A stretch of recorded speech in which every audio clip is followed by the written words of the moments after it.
Hi, I'm Dr. Namita from Healing Hands Clinic. Today we'll talk about the post-operative care that you need to take once you've taken discharge after your surgery. So once you've taken discharge from the hospital, at the time of discharge, you'll be given a discharge card, which will look something like this. On the discharge card, you will have a list of medicines that you need to take for the next 15 days after your procedure. It will include certain painkillers which you need to take for the management of your pain.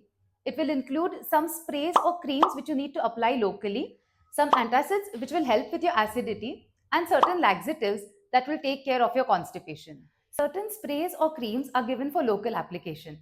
We either prescribe ANO spray, which is a medicine in a spray form, so you don't have to really apply it, just use it as a deodorant. So you can spray from 5 centimeters, 2 puffs, maybe before passing stools, after passing stools, and once at night. Certain laxatives are given which take care of your constipation. We generally advise Constac powder, which you need to take at least half or 1 teaspoon at night along with water.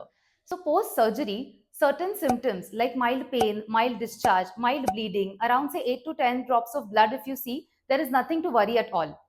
Mild itching or mild burning, all these symptoms are expected.